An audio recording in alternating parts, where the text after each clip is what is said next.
This holiday season, Americans are expected to spend over $1 trillion. And it's definitely just because we love shopping so much, right? Nope. Companies have just gotten really good at manipulating us with all sorts of dark tactics. And to understand how companies do this, we first gotta understand.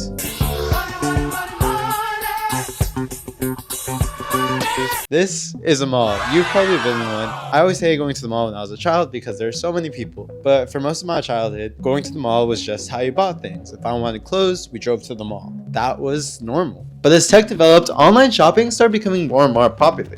And everything changed with COVID. Over 9,600 stores closed, and suddenly we really couldn't go out to shop anymore. Online shopping started becoming a lot more popular. But the biggest shift, at least to me, was what happened to Black Friday. I've always loved Black Friday ever since I was a child. I would save up literally all year just so I could buy things on Black Friday. Doorbusters, crowds, really long lines. That's what I remember about Black Friday, but it's not the same anymore.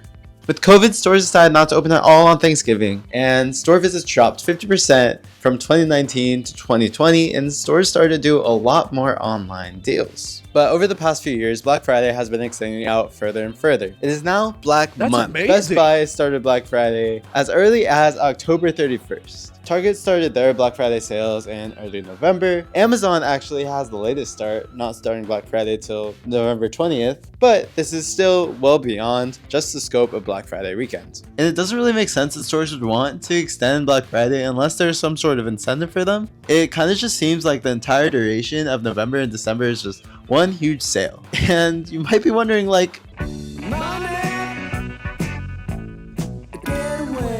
if you want to buy something and you don't need it right away, you'll probably just wait. But sales have always been an exception to this. You are prepared to spend money if it's offered at a sweet discount. You are more likely to buy something when it's on sale because it adds a little stress. When will it end? Should I buy it now? Will it ever be cheaper? It adds a little urgency, and when this is happening week after week, you are more than likely to buy something.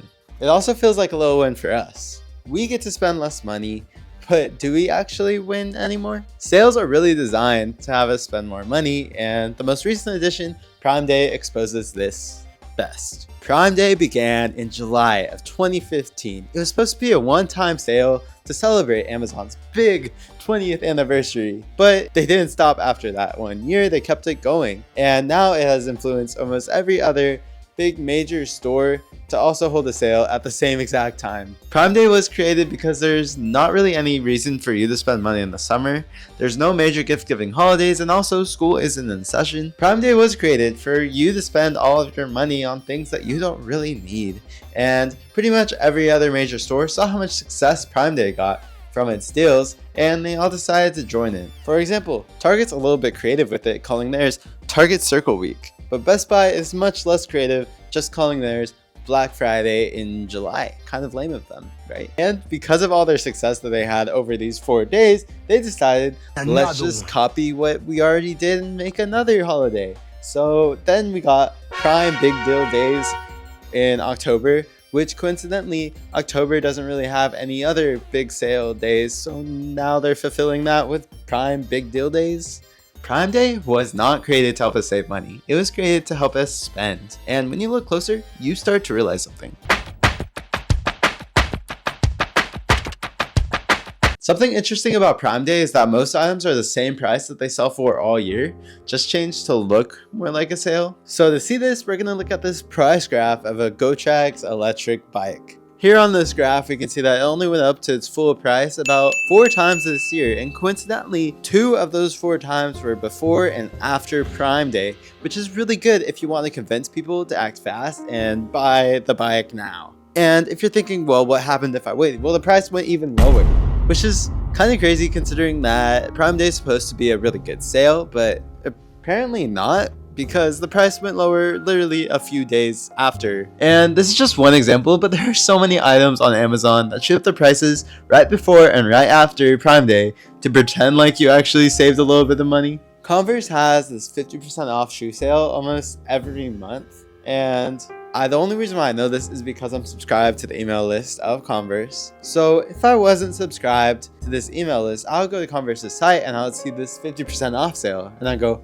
oh golly gee Whitaker's Converse shoe sale, and I would be more likely to buy something because I don't know when this is going to end. I don't know when it's going to happen again, and I want to buy the shoes right then and there. And I might make an impulsive purchase of Converse shoes because I don't know that it's going to be the same exact sale the very next month. It's kind of manipulative. Sales make us make impulsive purchases, and stores exploit this, especially because with everything being sold online, stores can mark up prices to whatever they want and then mark it back down to make the item look more appealing, even though that price is never actually even used. And once you start to notice the manipulation, you'll also realize that a lot of the stuff we buy is literally just because it's on sale. It begs the question,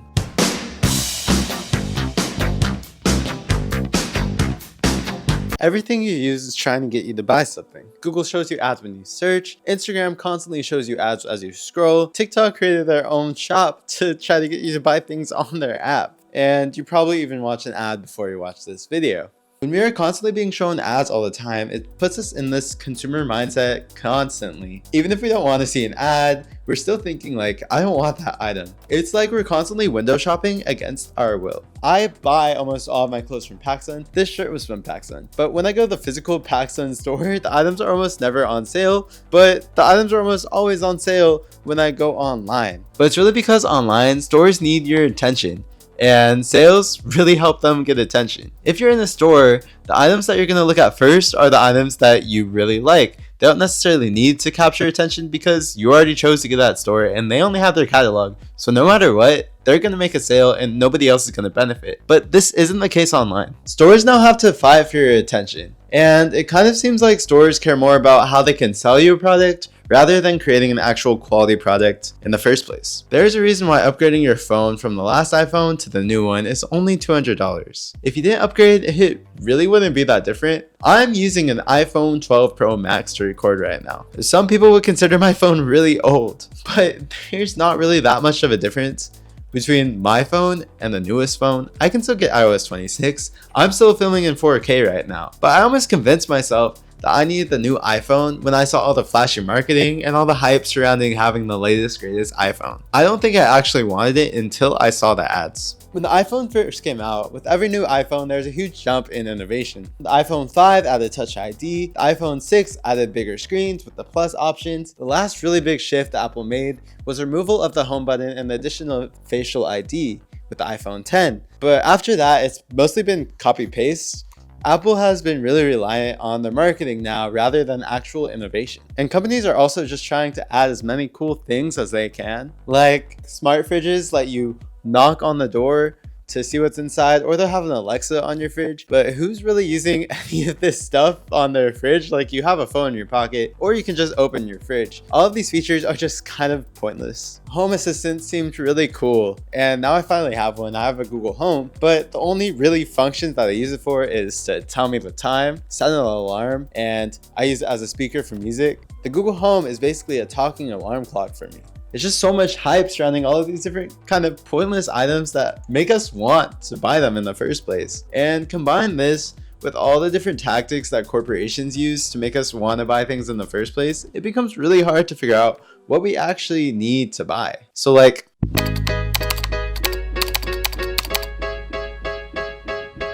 it seems almost impossible to escape all the ads and sales that all these websites have constantly now. The biggest thing we can do is actually figure out what we want and not just let stores decide for us. Try not to shop passively. It's really easy to convince yourself that you want something when it's shown to you constantly over and over through an Instagram ad. But it's important to think about, well, would I actually want this if it wasn't constantly shoved in my face? And also just think about what you actually need in general so you could save your money to buy those things rather than the pointless products that all these companies are now showing us. We can also just give ourselves time to figure out if we actually want an item. Stores thrive off of impulse buying, so if we give ourselves a few hours or even a few days to figure out if we actually want an item, or if it's just the adrenaline of having that one item in our cart that seems like it's going to go out and we don't know when the sale is going to end, and it helps us decide if we actually need the item or not. You don't always need the coolest, trendiest thing sometimes you can even downgrade to make sure that you get only what you need. Do you really need a toaster that can talk to you? I don't really think you do. Finally, use a price tracker, especially on Amazon,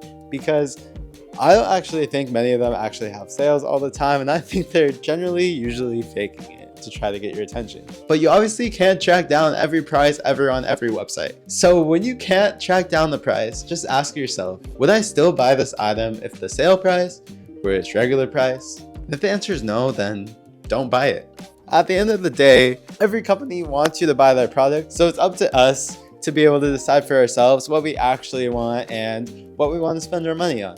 The purchases that I've made that I felt best about are the ones that I research and look up and think about why I need it and what I want to use it for. And I think that's what makes a good purchase, figuring out what we need and have it fit our needs instead of fitting whatever a store wants to show us. Anyways, thanks for watching. Let me know down in the comments below the last impulsive thing that you guys bought. And also don't forget to like, comment, and subscribe maybe and watch yo baby.